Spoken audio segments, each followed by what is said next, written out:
And when it happened, people just poured into the streets. And my parents were crying, and it was just totally thrilling.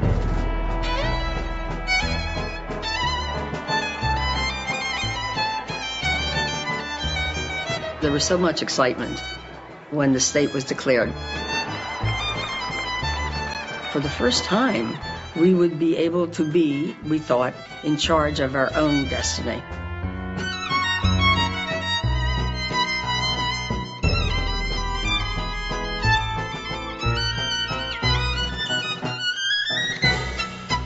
We would always have a place to go. We had a home. This was our country, but that would always be our home. And home, Robert Frost says, is when you go there, they have to let you in. Once Israel was created in 1948, the Israelis expected the Jews around the world to rise up and go there. They didn't. Most Jews in America were perfectly happy here. And frankly, Israel depended for its survival during the first few years on donations from American Jews. If the Jews had all gone to Israel, there would have been nobody to keep Israel afloat.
Syrian security forces have continued their siege of the central city of Hama as they continue their crackdown on anti-government protest. The 22-member bloc confirmed its plans to impose a new set of sanctions on Syria. The Arab League plan calls for an immediate end to the military suppression of protests. It's given Syria until Sunday to comply. Moving on, the Arab League has decided to suspend Syria's membership in 4 days. The announcement was made during Saturday's foreign ministers' emergency meeting in Cairo. As the Syrian government did not respond to our initiative by stopping the violence, the Arab League decided to suspend the Syrian delegation from the Arab League's meetings and to provide protection for Syrian citizens by immediate communications with the Arab organizations concerned with that. And unfortunately, I don't think these sanctions, or even the Arab League sanctions announced on the weekend, are going to succeed on that point. Assad has withstood so much pressure so far that it's clear he'd prefer to bring the whole temple down, crashing on top of him. The Syrian president has until Saturday to stop the violent crackdown on protesters and allow a monitoring team into the country. In other words, direct military action, or a repeat of the Libya scenario that seems likely to get the nod. I don't think this is a very good idea.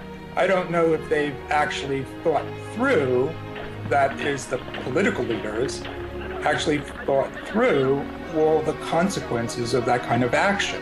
With a very confidential document to say that we're going to take out 7 countries in a period of 5 to 10 years.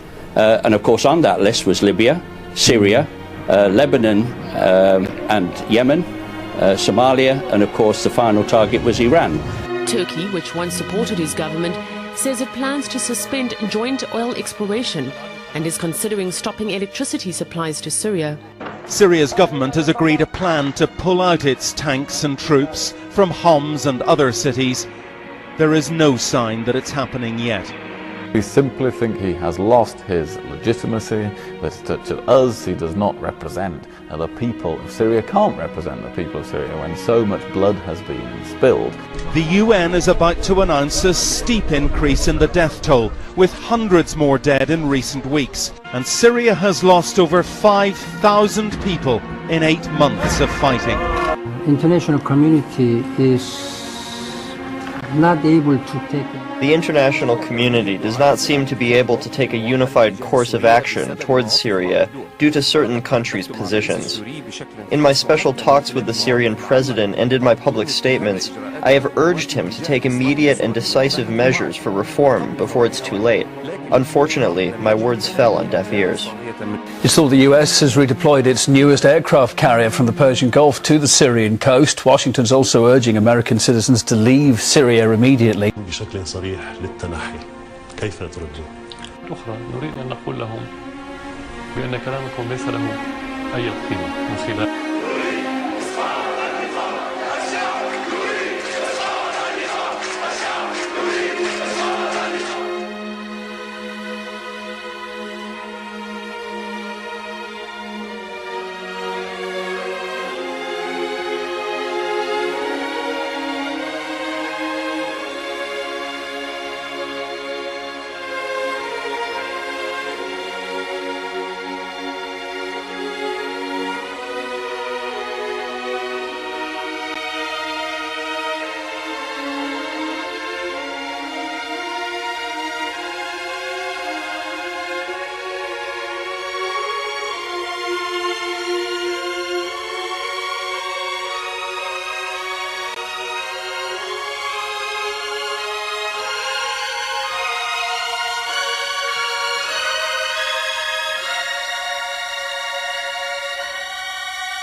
April the 30th, 2007, just a little over 3 years ago, Israel Today ran this amazing headline story.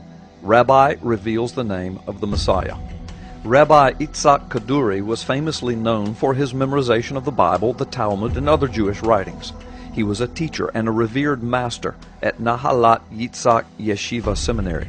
He knew Jewish sages and celebrities of the last century and rabbis who lived in the Holy Land who kept the faith alive before the state of Israel was even born.